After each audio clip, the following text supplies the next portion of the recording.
नमस्कार मित्रों, भगवत चर्चा में एक बार फिर आप सबका स्वागत है।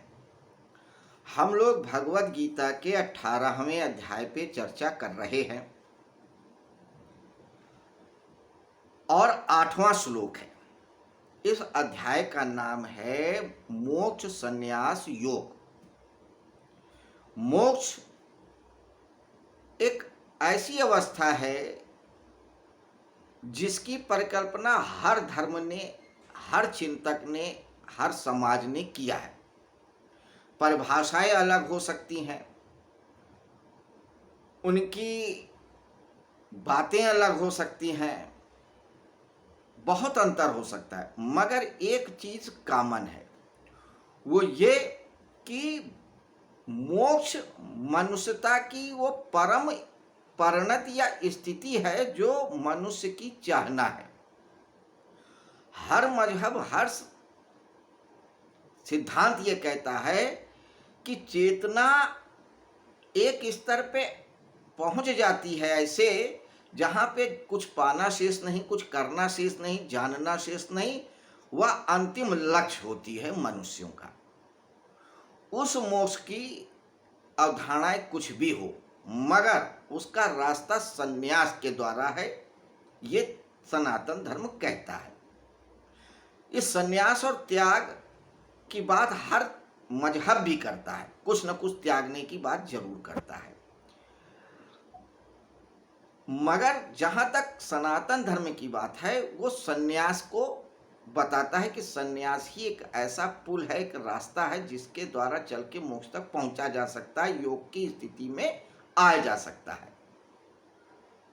मगर संन्यास कंफ्यूजिंग तब हो जाता है जब लोग त्याग को ही संन्यास समझ लेते हैं, क्योंकि संन्यास में त्यागने की बात जरूर आती है।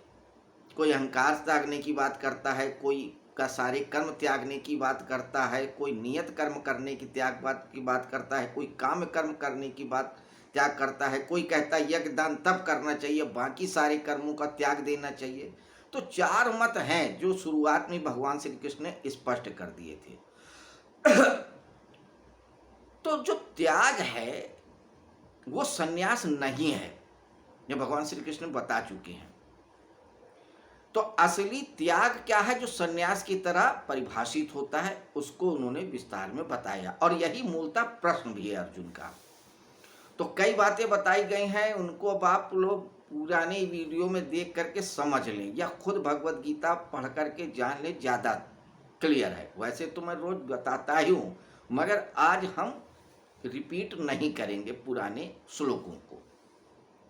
आज सिर्फ हम 8वें श्लोक पे चर्चा करेंगे, यह बताते हुए कि भगवान श्री कृष्ण ने चौथे श्लोक में कहा था कि त्याग भी 3 प्रकार का होता है, सात्विक, राजसिक, तामसिक। उसी संदर्भ में पिछले श्लोक में 7वें में तामसिक त्याग की बात बताई। अब राजसिक त्याग के संदर्भ में वो बता रहे हैं, तो आइए देखते क्या है।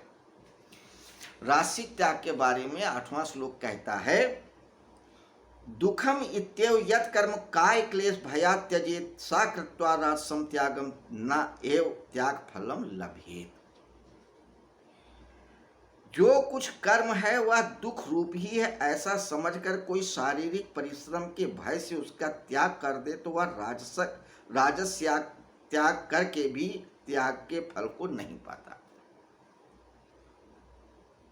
कोई व्यक्ति ये सोच करके सारे कर्मों को छोड़ दे कि अरे कौन करे यह सब,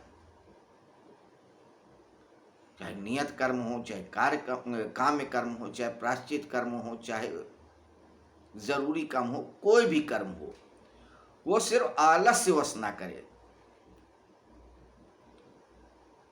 अब कोई पर्व आ जाता है, अब उसमें पूजा करना है, पाठ करना है, कुछ यज्ञ करना है, दान करना है, तप करना है, व्रत रखना है, तो कौन करे? दुकान दौरी करें कि यज्ञ करें कि तप करें कि हवन करें? जो रूटीन में चल रहा है वही चलने देता है। थोड़ा बहुत आरती के लिए थोड़ा बहुत अपना अगरबत्ती वगैरह सुलगा लिया, मंदिर हुआ है, बस उतना ही। कुछ लोग तो वो भी नहीं करते हैं। तो ये जो त्याग है, सोचते हैं कि यार मैं अपना कर्म कर रहा हूँ, दुकानदौरी कर रहा हूँ, नौकरी कर रहा हूँ, यही मेरा कर्म है, और वो नियत कर्म जो होते हैं यज्ञ दान तप पूजा पाठ उसको छोड़ देते हैं। तो ये जो त्याग है वो आलस्यवश है, इसका कोई फल नहीं मिलता है। अगर आप सोचते हो कि नहीं हम ये काम कर रहे हैं, यही हमारा धर्म है, दुकान जानना हमारा धर्म है, तो दुकान ही करते रहें। हाँ, अगर कोई बहुत मजबूरी है तो आप यज्ञ दान तप मत करो, ये शास्त्र कहता है, लेकिन आप सिर्फ उस बात को ढाल बना करके आप आलस्यवश व्रत न करो, यज्ञ न करो, दान न करो, तप न करो, तो यह राजस त्याग है, यह आपका काहिलपन है, यह आपकी अकर्मण्यता है, यह आपका एक प्रवंचना है जो आप अपने ऊपर ओढ़े हुए। तो उस त्याग का कोई फल नहीं मिलता है। इतना ही फल मिलेगा कि आप थोड़ी देर के लिए सुकून से अपनी मर्जी का काम कर लेंगे बस, लेकिन उससे कोई आध्यात्मिक उपलब्धि हो वो नहीं होने वाली। इस त्याग को इसीलिए राजस कर्म कहते हैं, त्याग कहते हैं। तामस वो होता है कि आलस में पड़े हैं, कुछ करना ही नहीं है, पड़े रहो आराम से, क्या करना है, दुनिया चल ही रही है, भोजन मिल ही रहा है, काम चल ही रहा है, तो क्या जरूरत है कुछ करने की, वो तामस है। लेकिन आप कुछ कर रहे हैं, लेकिन जो नियत कर्म है यज्ञ करना, दान करना, तप करना, उसको नहीं कर रहे हैं, आलस्यवश नहीं कर रहे हैं, या कुछ अपना भाव समझ के अरे कौन करे यार चक्कर में जाए, यज्ञ करे, व्रत रखे, त्योहार रखे, फिर पंडित जी को बुलाओ, फिर दान करो, फिर दक्षिणा करो, ये सब खटरा कौन करे, गए पंडित जी को, गए 501 रुपया दिया है, फुर्सत पा गए, वो सब त्याग जो है राजस त्याग होता है। इस त्याग का कोई फल नहीं होता। ये शब्दार्थ है इस 8वें श्लोक का। तो भगवान श्री कृष्ण अभी त्याग को बता रहे हैं, फिर सन्यास को समझाएंगे।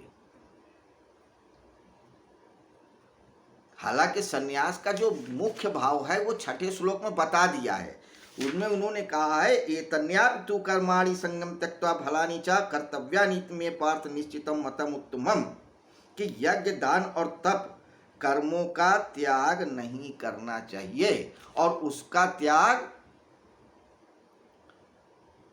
उस कर्म को करो तो फल की इच्छा मत करो, और यज्ञ दान तप को बिना फल की इच्छा से करोगे तो वही असली सन्यास है। और यज्ञ दान तप के अलावा भी कुछ करते हो तो उसमें फल की इच्छा न रखो, यही असली सन्यास है। तो सन्यास योग का सार तो 6ठे श्लोक में बता दिया है। फिर भी अर्जुन के पूछने पर कि त्याग और सन्यास में क्या अंतर है, स्पष्ट करिए, तो उन्होंने बहुत सारी बातें बताई जिन्हें हम क्रम से जान रहे हैं, समझ रहे हैं, एक एक श्लोक में पढ़ रहे हैं। तो आज हम लोगों ने 8वें श्लोक पे चर्चा किया, जिसमें फिर से रिपीट कर दें कि जब कोई व्यक्ति यज्ञ दान तप को आलस्यवश नहीं करता है, या सोच के नहीं करता है कि अरे हटाओ हमें अपना काम करने दो, दुकान दौरी नौकरी इस सब चक्कर में कौन पड़े, और अगर ये सोच करके आप करते हैं तो वो राजस त्याग है। आप सोचो कि नहीं हमारा तो नौकरी करना कर्तव्य कर्म है, हम वही उसी को कर्म है, यही धर्म है। नहीं, वो धर्म जरूरी है, लेकिन देश काल परिस्थिति के अनुसार पूजा पाठ यज्ञ दान तप करना भी जरूरी होता है। अगर आप उसे अवॉइड करते हैं तो वो राजस त्याग है। उस त्याग से आपका कोई आध्यात्मिक लाभ नहीं होगा। कल हम लोग सात्विक त्याग के बारे में पढ़ेंगे, जिसको 9वें श्लोक में बताया है। तो ये 18वां अध्याय चल रहा है, जिसमें 78 श्लोक हैं। यह भगवद गीता का आखिरी अध्याय है। भगवद गीता में 700 श्लोक हैं, 18 अध्याय हैं। धृतराष्ट्र, संजय, अर्जुन और कृष्ण, इन 4 बीचों के लोगों के बीच वार्तालाप है। यह एक सार रहा। भगवद गीता मन का विज्ञान है, और भगवान श्री कृष्ण मनोवैज्ञानिकों को भी मनोवैज्ञानिक हैं। भगवद गीता सारे ज्ञानों का सार है। वेद में जो कुछ विज्ञान है उसको विद्वानों ने उपनिषदों में रख दिया। हमारे यहाँ मुख्य 10 उपनिषद हैं, कुछ लोग 108 उपनिषद मानते हैं, कुछ लोग 250 से ऊपर भी उपनिषद बताए हैं। कल्याण वगैरह के अंक में 250 से ऊपर भी उपनिषदों के नाम दिए गए हैं। तो खैर, जो वेदों का जो सारभूत तत्व है उपनिषदों में है, और उपनिषदों का जो सार है वो ब्रह्मसूत्र में है, और वेद उपनिषद और ब्रह्मसूत्र का जो सार है वो भगवत गीता में है। तो भगवत गीता वो गुटिका है, वो सार संक्षेप है जिसमें सारे वेद पुराण उपनिषदों का ज्ञान है। वो 700 श्लोकों और 18 अध्यायों में है, जो 4 लोगों के वार्तालाप के ऊपर है। तो हम लोग भगवत गीता में क्या है, कितने अध्याय हैं, क्या क्या कहा गया, उनका शब्दार्थ जानने की प्रक्रिया में है। तो ये एक छोटा सा संक्षिप्त सा परिचय रहा भगवत गीता का। बाकी कल हम फिर मिलेंगे 9वें श्लोक पे चर्चा करने के लिए। तब तक आप लोग इंतजार करें। नमस्कार, शुभ रात्रि।